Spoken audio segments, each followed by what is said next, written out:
After years of being the family scapegoat, I dropped a bombshell about dads cheating at their anniversary party. Now everyone says I destroyed our family. Everyone. I'm Tyler, and today I want to share with you the most explosive story about family dysfunction, years of emotional abuse, and the moment I finally snapped and exposed the truth that my entire family had been hiding. This is about how being the family scapegoat for 27 years led me to drop the biggest bombshell at my parents' 25th anniversary party, and why sometimes burning bridges is the only way to find peace. By the end of this story, you'll understand why I don't regret destroying what everyone else calls family harmony, but what I call decades of lies and favoritism. Let me start by explaining the family dynamics that shaped my entire childhood and adult life. I'm the younger of two children in what everyone always described as a picture-perfect family. My sister Emma is 3 years older than me, and from the day I was born, it was clear that she was the golden child while I was, well, let's just say I was everything she wasn't supposed to be. Emma was beautiful, academically gifted, socially popular, and seemed to excel at everything she touched. I was the awkward, introverted, artistically inclined kid who never quite fit the mold my parents wanted growing up. Our house operated under what I now recognize as a classic golden child scapegoat dynamic. Emma could do no wrong, while I could do no right. If Emma got straight A's, she was celebrated with dinner at her favorite restaurant and shopping sprees. If I got straight A's, it was expected and barely acknowledged. If Emma made a mistake, it was explained away or blamed on outside circumstances. If I made the same mistake, it was evidence of my character flaws and lack of discipline. The disparity in treatment was so obvious that even family friends occasionally commented on it. But my parents always had explanations. Emma was naturally more responsible, so she deserved more privileges. I was more sensitive, so I needed tougher love to prepare me for the real world. Emma was goal-oriented, while I was a dreamer who needed constant guidance to stay on track. Every positive trait Emma displayed was inherent to her character, while every positive trait I displayed was either lucky or the result of their parenting. This treatment continued throughout our teenage years and into adulthood. Emma went to an expensive private college, fully funded by our parents, and graduated with a degree in business. I wanted to study art and creative writing, which my parents called impractical and self-indulgent. They agreed to pay for my education only if I chose a sensible major like accounting or engineering. When I insisted on pursuing my passion, they cut off financial support, forcing me to take out massive student loans and work multiple jobs to pay for school. After college, Emma landed a well-paying job at a prestigious marketing firm, got engaged to her college boyfriend who came from a wealthy family, and started planning the kind of lavish wedding that would make my mother's friends jealous. Meanwhile, I struggled to establish myself as a freelance graphic designer and writer, living paycheck to paycheck while trying to pay off my student debt. At every family gathering, Emma's successes were celebrated while my struggles were treated as evidence that I had made poor life choices. The emotional abuse was subtle but constant. My parents never called me worthless directly, but they made it clear through their actions and comments that I was a disappointment. They would compare me to Emma constantly, ask when I was going to get serious about my career, and suggest that maybe I should consider a more stable path like Emma had chosen. They questioned my judgment, my financial decisions, my choice of friends, and even my romantic relationships, always with the underlying message that I wasn't living up to their standards. Emma, for her part, seemed to enjoy her elevated status in the family. She never defended me when our parents criticized me unfairly, and she often piled on with her own observations about my shortcomings. She acted like she was doing me a favor by tolerating my presence at family events, and she made it clear that she saw herself as the successful sibling and me as the family burden. The breaking point in our family dynamic came about 6 months ago when my parents started planning their 25th wedding anniversary party. This was going to be a big celebration. They rented out a fancy event hall, hired a caterer, and invited over 100 guests, including extended family, friends, and colleagues. It was exactly the kind of elaborate party my parents loved. The kind where they could show off their perfect family and successful lives. Emma was put in charge of organizing the party, which made sense given her event planning experience and my parents' complete confidence in her abilities. She threw herself into the project with typical golden child enthusiasm, treating it like her personal showcase of party planning skills. She created elaborate invitations, coordinated with vendors, and planned every detail down to the flower arrangements. About 2 months before the party, Emma sent out invitations to all the guests. I waited for mine to arrive, assuming I would be included despite our complicated relationship. After all, this was our parents' anniversary party, and excluding their son would be pretty extreme even for our dysfunctional family. But days passed, then weeks, and no invitation came. When I finally asked Emma about it during a family dinner, she looked at me like I was being presumptuous. She said the party was for close family and friends, and that she had limited space and had to make difficult choices about the guest list. When I pointed out that I was their son and her brother, she shrugged and said that given my track record at family events, maybe it was better if I sat this one out. My parents sat there during this entire exchange and said nothing. They didn't defend me, they didn't insist that I be included, and they didn't even look uncomfortable about their son being excluded from their anniversary celebration. Their silence was deafening and spoke volumes about how they really viewed me in the family hierarchy. That's when something inside me finally broke. After 27 years of being treated like a disappointment, being excluded from my own parents' anniversary party was the final insult. But instead of getting angry or making a scene, I felt this cold, calculating rage settle over me. If they wanted to treat me like an outsider, fine. But I knew something about this perfect family that would shatter their carefully constructed image. And I started thinking about whether it was finally time to use that knowledge. The secret I've been keeping for 3 years is that my father has been having an affair. I discovered it completely by accident when I borrowed his laptop to work on a freelance project and found email exchanges with a woman named Jennifer who works at his company. The emails were explicitly romantic and sexual, and it was clear from the timestamps and content that this had been going on for years. I also found hotel receipts, restaurant charges, and even photos of them together on what were obviously romantic getaways. I had never confronted my father about the affair because I wasn't sure what good it would do. My parents seemed content in their marriage, at least on the surface, and I figured their relationship was their business. I also knew that revealing the affair would cause massive family drama, and I didn't want to be responsible for potentially destroying their marriage. But being excluded from their anniversary party while they celebrated their supposedly perfect 25-year marriage felt like the ultimate hypocrisy. After Emma made it clear I wasn't invited, I spent weeks debating what to do. Part of me wanted to just let it go, skip the party, and continue being the family outcast. But the more I thought about it, the angrier I got. Here they were, planning this elaborate celebration of their marriage while my father was cheating.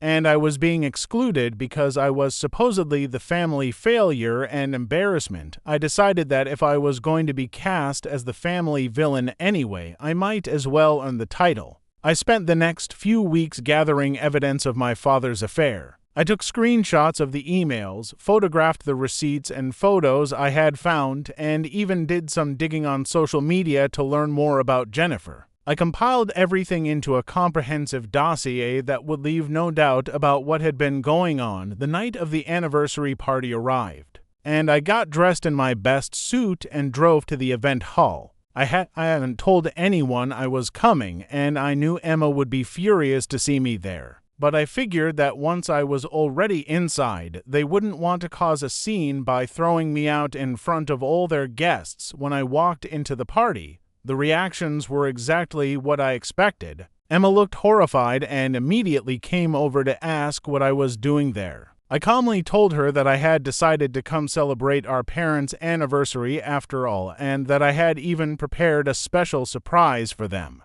Before she could protest or try to have me removed, I walked over to where my parents were greeting guests and congratulated them on their beautiful party.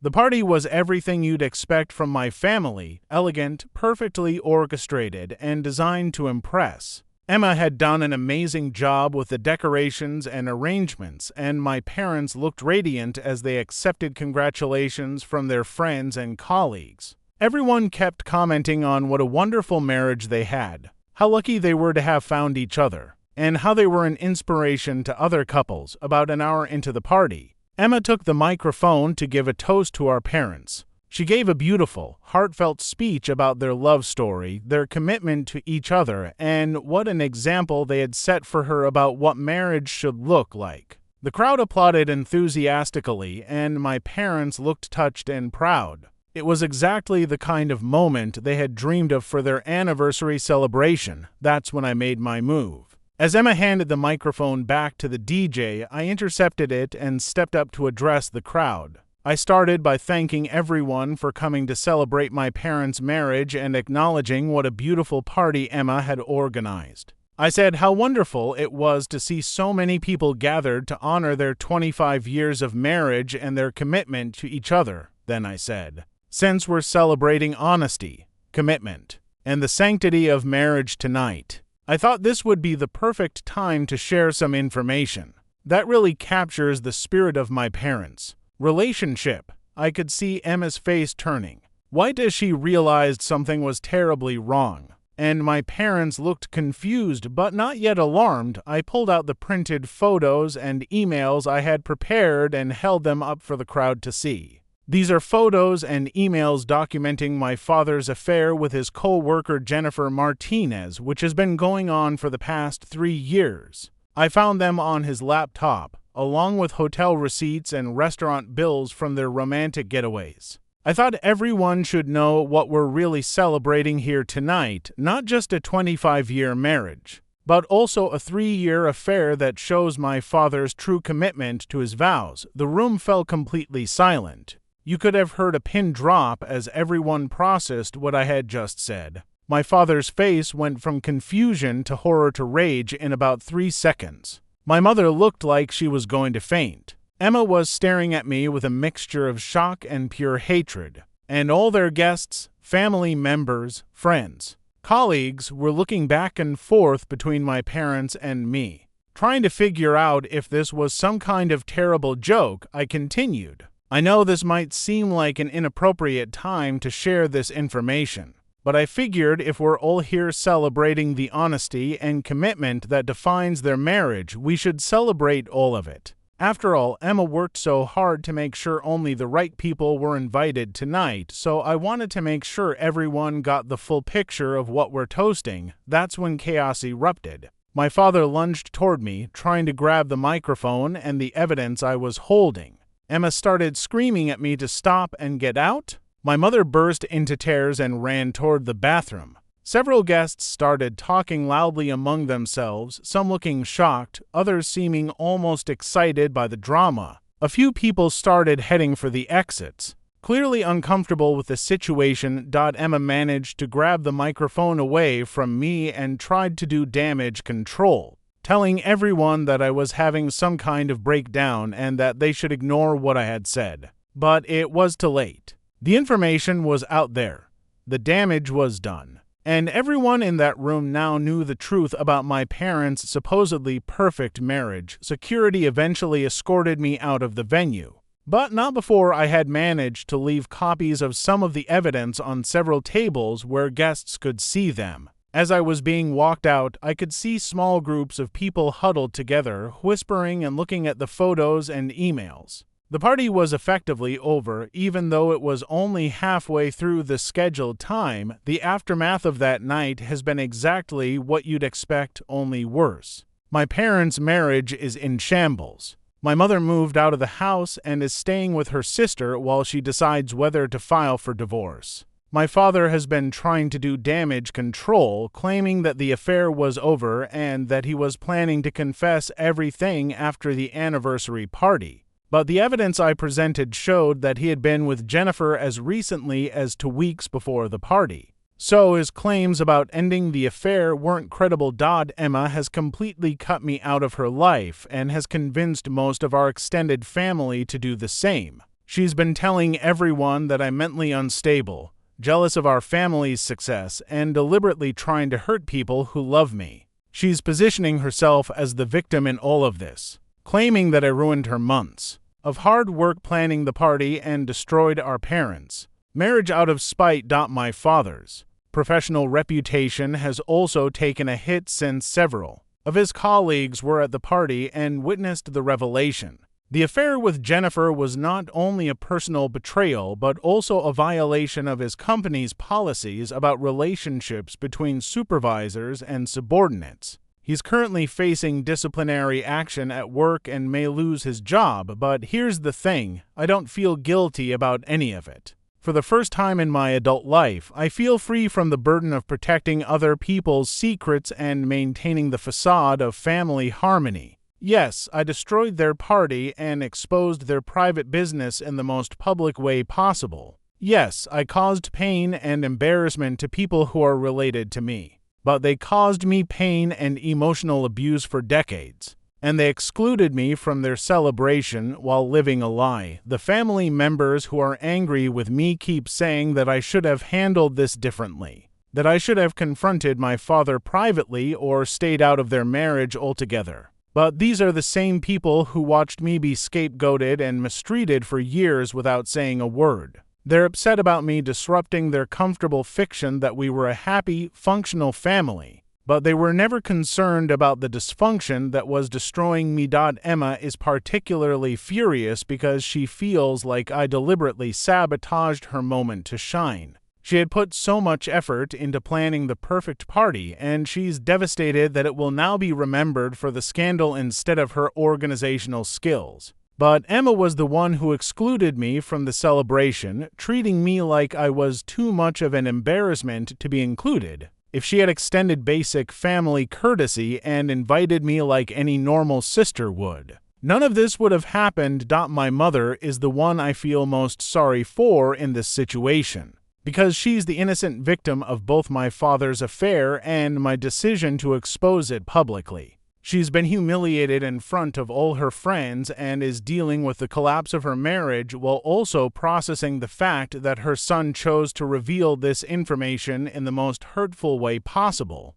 But even my mother contributed to the family dynamics that led to this moment by enabling my father's favoritism toward Emma and participating in my emotional neglect. The most interesting part of the aftermath has been discovering who my real allies are. A few family members have privately reached out to say that while they don't approve of my methods, they understand why I did what I did. Some of them admitted that they had noticed the favoritism toward Emma over the years but didn't feel comfortable saying anything. A couple of my cousins even thanked me for finally calling out the family's dysfunction, saying that the perfect family image had always felt fake to them. I've also received support from some unexpected sources. A few of the guests at the party have reached out to express their sympathy for what I must have been going through to feel like such a dramatic revelation was necessary. One of my father's colleagues, who witnessed the whole thing,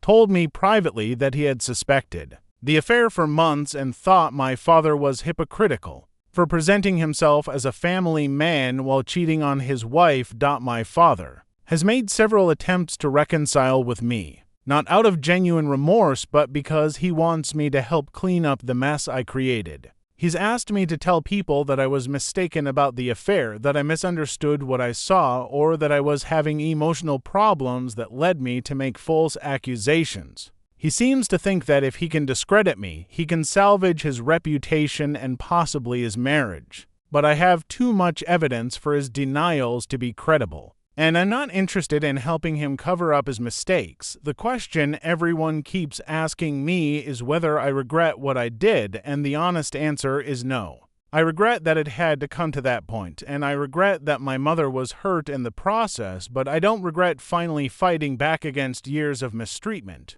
Being excluded from their anniversary party while they celebrated a fraudulent marriage was the final straw, and I'm glad I stopped protecting their secrets. I've started going to therapy to work through the trauma of growing up as the family scapegoat and to develop healthier relationship patterns for the future. My therapist has helped me understand that what I experienced was emotional abuse and that my response, while extreme, was the result of years of accumulated pain and frustration.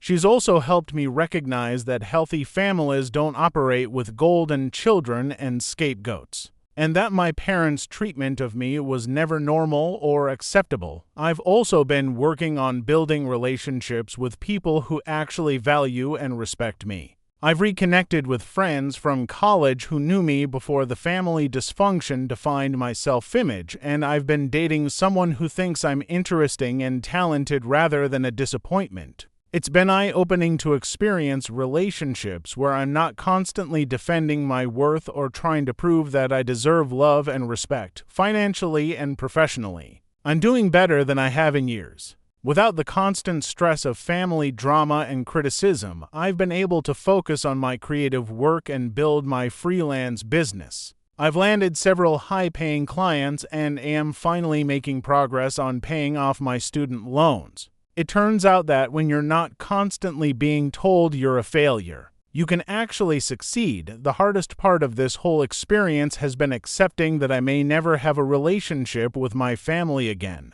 Emma has made it clear that she considers me dead to her, and my parents are to focus on their own problems to work on repairing our relationship. Most of our extended family has chosen sides, and I'm not on the winning team. It's lonely sometimes, especially during holidays and family occasions. But it's also peaceful in a way I never experienced when I was still trying to earn their approval. I've learned that sometimes the family you're born into isn't the family you deserve, and that it's okay to walk away from people who consistently treat you badly, even if they're related to you. I spent 27 years trying to be good enough for people who were determined to see me as a failure, and it nearly destroyed my self-esteem and mental health. Now I'm focused on building a life with people who actually care about me as a person rather than as a role in their family drama. The anniversary party debacle has become legendary in our social circle.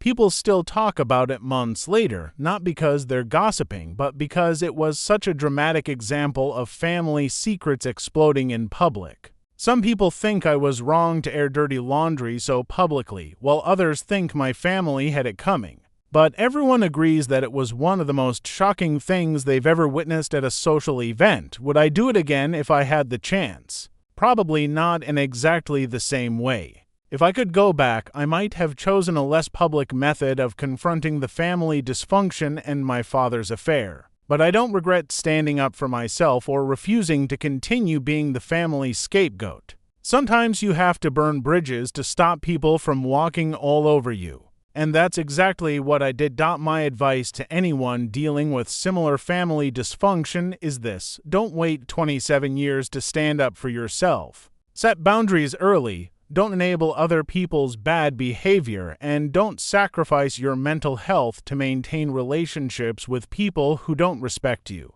Family isn't just about blood, it's about love, respect, and mutual support. If the people who are supposed to be your family can't provide those things, find people who can. I may have destroyed my family's facade of perfection, but I finally found my own peace and self-respect. And that's worth more than all the family harmony in the world.